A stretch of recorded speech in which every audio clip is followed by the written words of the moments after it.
right, everyone. Thanks for coming back for part 2 of Space Cowboy, the bus conversion. We're going to go over the outside in this video here. So starting off on the passenger side of the bus, you can see this window here is what pretty much lets me have all the plants inside the bus that you saw in the previous video. If you saw the previous video, if you haven't seen part 1, check it out. I show the inside of the bus. But yeah, these between this window here and the windshield, I get all kinds of natural light to the plant area in there, allowing me to have the beautiful plants in there that I have. Right above the door you can see the camera, one of the cameras on the bus that is hooked up to the backup camera, the monitor system. The display's right above the driver's seat. Down there is where the batteries used to reside. There used to be 2 batteries down there that ran the entire bus. I've since had 1 battery. Since I took out so much stuff that was involved with a school bus and the transporting of children and that I didn't need 2 12-volt batteries. So now I just need enough power from the vehicle battery to start the bus and work the doors here. So one of those batteries stayed down there in the tray, and I just hold on to it as a backup, and the other battery got moved up to the engine compartment. There's my Holmes fan that I got on Amazon. That is a perfect fit in a bus window. Thing cranks, really gets the air moving inside the bus. Right there is the door that used to be used for a wheelchair lift. Obviously, I took the wheelchair lift out, and that area is now my bedroom, but the door still opens, and if I want to watch TV outside, I can do that. I can just swing the door open, and well, we'll do that right now. Well, first, I may as well show you the Starlink antenna and the mount that I got for it. I can't remember the name of the online store that I got it, but they sell all kinds of accessories for Starlink and different ways to mount it on a moving rig on your RV. Yeah, I can't think of it right now, but it's perfect. It's really cool. All you do is unscrew this little thing here, and then you lift it up and then twist a little bit, and then it comes out. And then when you put it back in, you put it in at an angle and then slide it down into the sleeve, tighten the bottom nut up, and it's not going anywhere. So very cool the way they designed that. So I can easily take that off anytime I want. But let's go ahead and open the door here. Take a peek inside. You'll have to forgive how dirty my electronics bay is right now. I forgot to bring my shop vac with me coming down here to Arizona this time, regretfully so. And so the electronics bay of my bus is in dire need of a deep cleaning. But I don't think the dust is going to really hurt any of the components for the time being. But I plan on getting up to Lake Havasu and buying a little shop vac so I can get that cleaned out. But as you can see, my 50-inch TV swings out so I can watch it outside at dusk or nighttime. If I want to, I can watch it out here. Just have a fire extinguisher attached to the door in case I need it. I guess right now would be as good a time as any to go over my electronics. But as you can see, this right here, this latch is so about 1/3 of the bed platform is a separate piece of plywood that is hinged, so I can unhook that and I can lift this whole thing up so I can easily access any of the stuff in there. It looks a little claustrophobic right now, but once I lift up that trap door, so to speak, I have full access to the area. As you can see, I've used all Victron components in here. I don't know how diminished it's going to be. I can barely see in there because it's so bright out here and it's kind of dark in there. So I'll try to get in there a little bit so you can see. I'm using a 24 volt 5000 watt Victron Quattro inverter, charger / inverter. So 5000 watts is perfect for the bus. So I can use my hot water heater and anything else inside the bus all at the same time, and it's not gonna trip anything. I'd have to have a whole lot of stuff turned on at the same time to have any problems, but 5000 watts goes a long ways, as I'm sure a lot of you know. The battery bank itself is six SOK 206 amp hour lithium batteries, obviously wired together in a 24 volt configuration. So I have 618 amp hours at 24 volts, which is 1236 amp hours at 12 volts. So stout battery bank, obviously. I'm actually going to upgrade sometime this year to Epoch batteries. I'm going to get 460 amp hour batteries, which will take me up to 1800 amp hours at 12 volts. That's a lot. But my philosophy is go big or stay home. I mean, if you're going to do solar on your rig, you get as much as you absolutely possibly can, so you don't even have to think about it.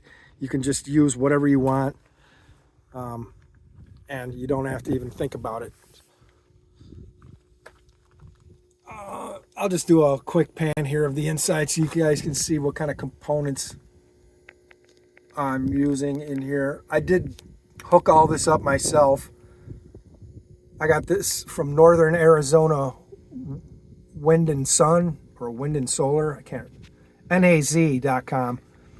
They put my system together for me on paper. They provided me with a diagram, and all I had to do was pay them, and then they shipped me all the components. And then I just follow their diagram, and it was easy enough. They figure out all the wire sizes you need. Obviously, they don't send me schematics for the breaker panel or how the inside of the bus gets wired, but that's easy enough to figure out. Just figure out what kind of amperage you're using at each outlet or appliance and use the corresponding wire, and it all gets fed to the breaker panel, and then your main power line, which is 8 gauge, goes from the inverter to your breaker panel and feeds everything. And then my DC bus, DC distribution, is back there. I'll try to get a view of it. Like I said, it's real dusty in there right now, so you'll have to give me a pass on that. So I'm actually going to close this up.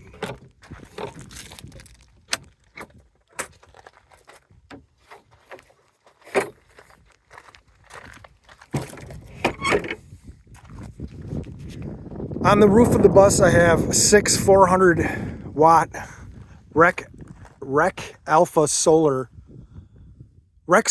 Alpha panels. Yeah, Rec Solar Alpha panels. So a total of 2400 watts. I'm actually going to upgrade those this year to Q-Cell panels, 460 watt panels. So I'll have an additional almost 400 watts up there. They're a little bit wider, but the same length, so they'll still bolt down in the same, they still fit the same bolt pattern up there. They're just a little bit wider. So I'm using, for the way the panels are secured to the bus, is this racking system called Iron Ridge solar racking. It's all aluminum, super strong stuff. I just bolted it down through the ribs of the roof of the bus. Every place there's a rib, there went a bolt, and so it's bolted down, not going anywhere. It's pretty cool because the panels are actually sloped a little bit with the profile of the roof of the bus, so they're not flat. So they actually get more sunlight, more early hour and late hour sunlight, being that they're slightly canted. As you'll see in a second, as we round the back of the bus here, you can see how the panels are slightly canted. They lean in each direction. They go with the sort of the profile of the bus up there. So, yep, big solar. Like I said, the bigger the better. If you have room for, if you're going to do solar on your van, your bus, whatever, just put as many panels up there as will possibly fit. You don't want to spend money and invest in a system just to find out you're still running out of power. That doesn't make much sense, does it? But I see a lot of people do that all the time. Up there you can see my neon sign says Space Cowboy. It's super bright. I don't turn it on that much because it's so bright. I worry that it's gonna bother somebody, but I turn it on every now and then for effect if anybody wants to see it or I feel like showing it off. You can see I have my bike is hung on a couple, they're actually plant hangers that I got from Home Depot. I just reinforced them with some metal on the top and then spray painted them black, but they hold up my bus really well. And even when the bus is moving, the bike doesn't hardly sway, moves at all. It's all very steady and secure. See my custom license plate up there. Down here is my outdoor business of my mini split system, AC/heat pump.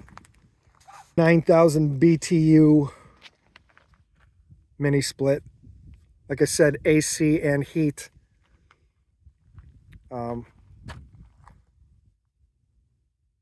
The line set is actually ducted up through the side, or actually through the back, but in between this window here and that window there, there's a channel in the bus that was wide enough for me to fish the line set up through to the air handler inside the bus.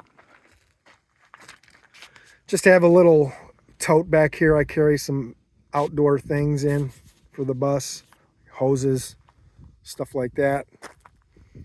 When I'm in motion, the generator goes right there where that green tote is. And when I'm stationary, the generator comes out and the green tote with my fill hose is put there. So I always have it quick and ready to use on the fly. A couple gas tanks there. Gas cans, not gas tanks. Tanks, I guess they're tanks. Coming around the side here, you can see I have a deployable ladder, folding ladder. It's aluminum, so it's not that heavy.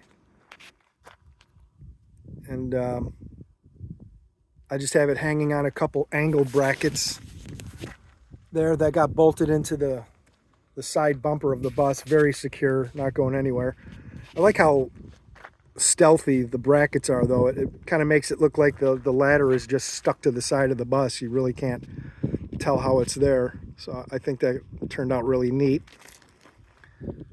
And then I have an outdoor outlet, 20 amp outlet right there, so I can run any power tools or anything I want out here. Here's my 30 amp shore power in